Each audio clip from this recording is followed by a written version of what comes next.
with more complete coverage as America fights back. This is News 13 inside Las Vegas, live at 11. Fresh explosions rock Afghanistan's capital of Kabul after dawn, the latest in the U.S.-led bombardments, and we're learning more about the Bush administration's plan to continue the attacks.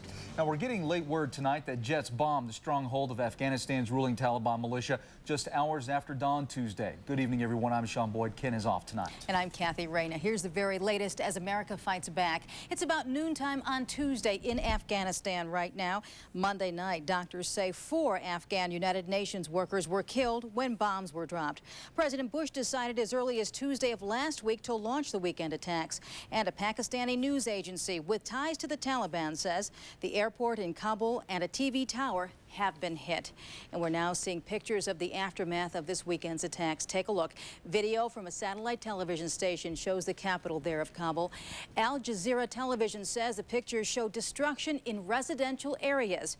U.S. military officials say the targets included air defense installations and control centers of the ruling Taliban and the Al-Qaeda organization. As far as future attacks, ABC News has learned the U.S. intends to strike heavily a 3rd day and then will pause to assess the situation and, if necessary, hit again on a 4th and a 5th day. Right now, the president and his advisors are spending long hours in the White House Situation Room. There's a local man who spent a lot of time in that same room with top security clearance during the Gulf War. Now, he sat down with News 13's Dave Malkoff tonight. He joins us live with more complete coverage. Well, Shawn, Sig Rogich lives right here in Las Vegas and is good friends with both Presidents Bush. He actually was an advisor on the last Bush administration, and that includes the last time this country went to war. It was over 10 years ago. The United States versus Saddam Hussein. Inside the White House, President Bush was planning for war. By his side the whole time, local businessman Sig Rogich. Well, the White House is a place that never sleeps anyway. It's that epicenter of the universe, and so it's not unusual when you work there to go to work in the dark and come home in the dark. By day, Rogich worked with the president as one of his closest advisors with top secret clearance to hear everything that went on in the White House Situation Room.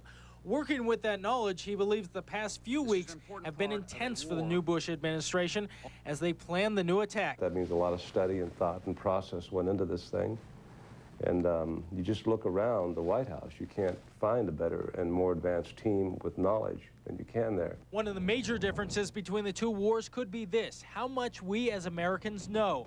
Just this week, the president stated officially that he is keeping secrets from even members of Congress now, trying to cut off leaks to the press. Rogich calls that a good move. I think that there's a responsibility to be honest with the press when they ask you questions from the standpoint of what has been done. But to telegraph in advance covert activity that could cause a soldier to be in harm's way is ridiculous. So I'm pleased the president did it. These days, Rogich is back in his Las Vegas office, but if the president needs him, he's just a phone call away. And Rogich also talked about the difficulty of going after Osama bin Laden himself. He compares that to the difficulty of going after Saddam Hussein. Of course, the American troops did not do that, he says, because Saddam Hussein had so many guarded places to hide out, and he even had decoys planted, men who actually looked like him. So if we were to capture somebody, we wouldn't even know if it was Saddam Hussein himself.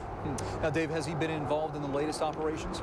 Not in an official capacity, but he has talked to the president, and he's had conversations with people who work in the White House, but he is not in an official capacity right now. All right, Dave Malkoff, thanks a lot for that report. Well, already increased security in the United States is being tightened after the U.S. attacks against terrorism yesterday. Freight trains and trucks hauling hazardous material have upgraded safeguards, as did water treatment plants and nuclear power stations. Garbage cans have been taken out of subways around the country, and the FAA even enforced a no-fly zone over tonight's NFL games. Attorney General John Ashcroft says all Americans should be extra alert, but at the same time should not panic. Since the U.S. began its attacks on terrorism, it has been business as usual out at McCarran International. Yesterday, about 100,000 passengers passed through the airport. That's average for a Sunday. However, changes are coming. Beginning Wednesday, the airport will restrict the number of carry-on items. Passengers will be limited to one personal item, like a purse, and one other bag. The airport says the move should reduce the wait at security checkpoints. Most passengers, however, don't mind the wait in exchange for protection. It's a shame that it had to come to this to wake people up, I think, you know, get hit in the head. You understand what's going on there. Another change at McCarran this week. 72 armed National Guardsmen are now on assignment there. And tense moments tonight at the Sky Harbor International Airport in Phoenix, Arizona. A security breach forced an evacuation there. A spokesperson says a man ran off into the crowded airport after being asked to wait to be checked by a metal detector. The concourse was evacuated and police checked for any explosives. Also, passengers on planes about to take off were all unloaded and passed through checkpoints a second time. That man was never found. A major scare today for passengers aboard an American Airlines plane when a passenger tried to break into the cockpit. The Air Force sent F-16 fighter jets to escort the plane after the captain radioed the FAA saying there was a hijacking. The FBI says the suspect was subdued on board the flight by passengers. Officials say the incident was not an act of terrorism, just a random act. The suspect's father says his son has a history of mental illness. Another possible anthrax case in Florida. A co-worker of the man who died last week has also tested positive for the infection. Authorities have sealed off the American Media Building where both men worked. The germ was found on a computer keyboard in the building. Hundreds of workers in the building lined up to get medical tests. Most of them worked for tabloids The Sun, The Globe, and the National Enquirer. Late this afternoon, the Nellis Air Force Base commander confirmed that Nellis troops are actively participating in Operation Enduring Freedom. Training Air Force Thunderbirds could be seen flying over Nellis today. Other than that, the base was relatively quiet. It's operating under Force Protection Level Charlie. Officials are checking IDs and searching cars driving onto the base. Traffic around One Base Hospital and some housing is completely blocked off. How prepared is Nevada to handle a terrorism attack? Well, today representatives from safety agencies in southern Nevada met for a counterterrorism summit. Both U.S. Senators Harry Reid and John Ensign say the valley is now well positioned to prevent a terrorist attack. We're pretty fortunate right here that our community is as well prepared as we are, because most communities across the United States at the local level are not prepared. Regional agencies will continue to work together, looking for clues and then solutions to potential terrorist activities. And Senator Reid announced a proposal to establish a national center for counterterrorism out at the Nevada test site. Tonight, the nation has a new leader to protect Americans from terrorism. Pennsylvania Governor Tom Ridge is now the Director of Homeland Security, a newly created cabinet post. The secretary was sworn in by Supreme Court Justice Clarence Thomas while President Bush looked on today. Vice President Dick Cheney was scheduled to preside over that ceremony, but the new heightened state of alert forced the White House to scrap those plans. Cheney is being kept in a secret, secure location. So now America has a new leader in the fight against terrorism, and Tom Ridge is calling law enforcement around the nation to help win the battle against terrorists. And Metro Police say they're doing just that. Officers say if there are any local attacks, they're ready. We're ready to go on all levels: tactical, strategic, administrative, logistical. And again, not just as a department, but as a collective whole with all the other emergency response agencies. Metro, the local FBI, and all other local law enforcement and rescue agencies have formed a task force. It's to swap information and help stop terrorism locally. 10 years ago, President Bush's father was asking Americans to stand behind our troops as they headed off to war. Well, veterans believe the success in the Persian Gulf helped to prepare troops for the fight in Afghanistan. There are many differences, of course, between the two wars, but veterans say soldiers in both situations found strength in the very same thing: the country's ability to stand behind their troops. What they need to do, obviously, is maintain their confidence, their focus, complete the mission, come back, and I'm sure they will feel the same pride we've all felt who've come before them.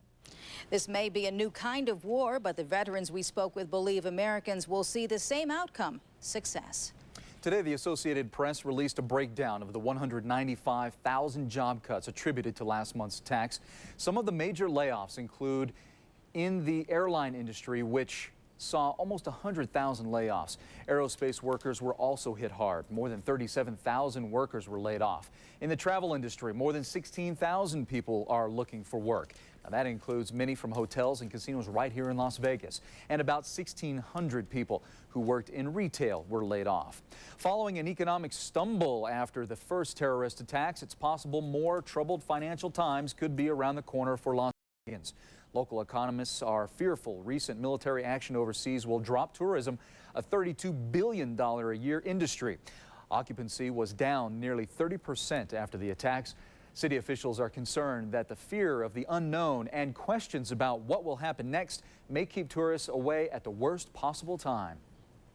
September and October are traditionally our highest convention months of the year, so the convention community plays a key role in the travel experience during the fall months. So yes, it is a difficult time for those properties that specialize or focus on the convention industry. It's too early to tell if we'll be seeing any more layoffs in the casino hotel industry. Their weekly financial reports are due out tomorrow. Congresswoman Shelley Berkley is doing what she can to help local folks who have lost their jobs over the past few weeks.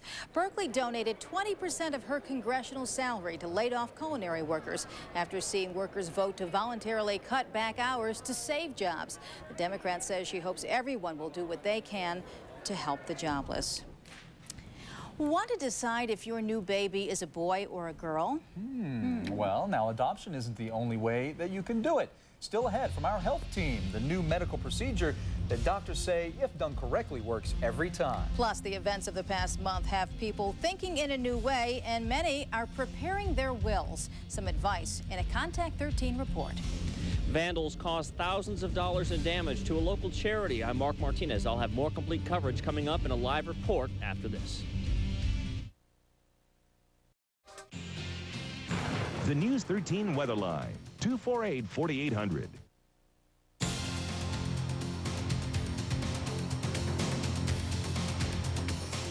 Tonight, Metro Police are searching for the vandals who damaged the magical forest at Opportunity Village. That's right. The damage total could reach $25 grand. News 13's Marc Martinez is live at Opportunity Village. Marc, do police have any idea who did this? No, they really don't, Shawn. Police were out here earlier today taking fingerprints, but since the vandals did almost all the damage using rocks like this one that are all over the place here at Opportunity Village, they really don't have much to go on tonight. Now, the Magical Forest is the main fundraiser for Opportunity Village, a nonprofit group that helps the mentally challenged. Magical Forest Coordinator Jim McCoy could hardly believe what he saw Monday morning. Just see the disregard of respect. Everywhere he looked, vandals had damaged the displays at Opportunity Village. Frosty the Snowman's been pushed over and kind of brutalized with rocks, and his head's fallen off, and we noticed a lot of other rocks just thrown everywhere. For 10 years, the Magical Forest has been the #1 fundraiser for Opportunity Village, bringing in close to $1 million last year alone. This display was specially ordered. This year, there's a new addition, a $10,000 display donated by the Krispy Kreme Company. It was installed over the weekend, and now most of it is destroyed. And to see people come in and just, you know, have no value to it at all, it's real sickening.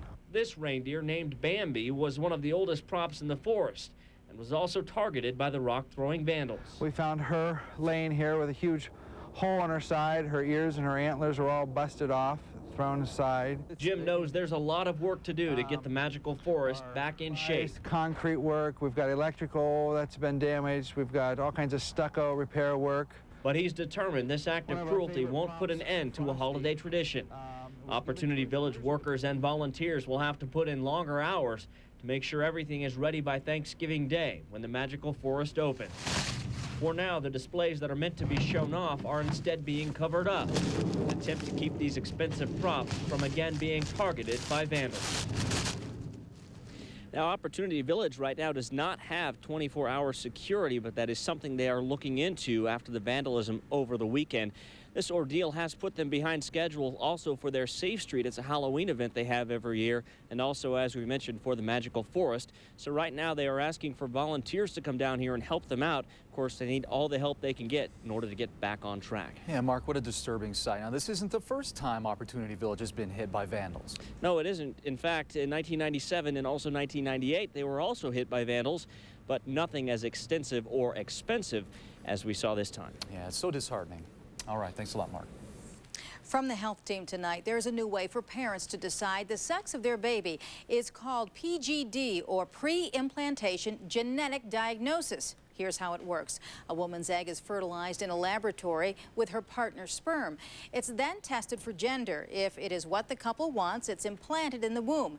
Despite the controversy, the method has been approved by a medical ethics board. September 11th has many people rethinking their futures. Yeah, those who didn't have a will before the attacks probably want one now. Contact 13's Tricia Kean has a little bit more on the rush to make out a will. It's something a lot of us don't want to think about, death and what happens to our personal belongings once we're gone. But since September 11th, we've been reminded again of how fragile life can be. Take, for instance, Roseanne Brown of Los Angeles. Once she got over the shock of the attack, she realized she had been putting off getting a will. Rather than go to an attorney, she logged onto the internet and used one of the do-it-yourself websites. It's estimated that close to 60% of Americans don't have a will. That may be why websites like LegalZoom.com has seen a 50% increase in the people making out wills since the attacks. The questions are performed online. It's as if you're going through an interview process with an attorney, but you're answering the questions online, and we take those answers and we automate a lot of it, but then we also have professional reviewers who review the document before it's sent back to you.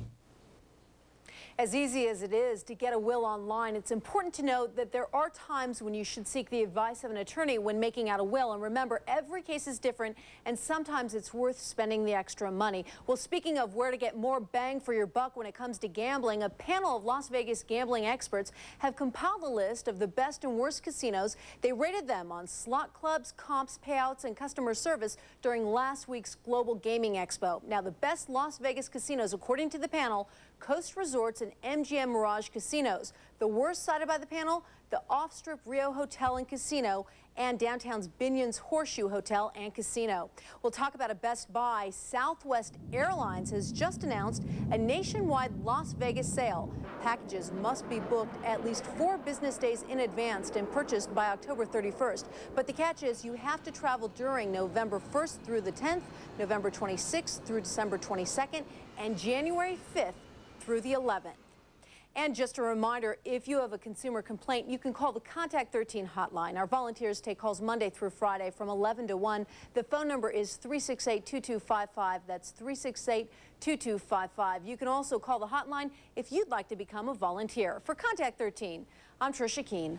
All right, well, fall is here. At least it certainly feels like it, doesn't it? It finally does. It is sweater weather out there. Let's take a look right now. That is a live picture from our News 13 mountain cam high atop Mount Potosi. Beautiful, clear night out there. Bob is up next to tell us if there's more cool weather headed our way. Stay with us.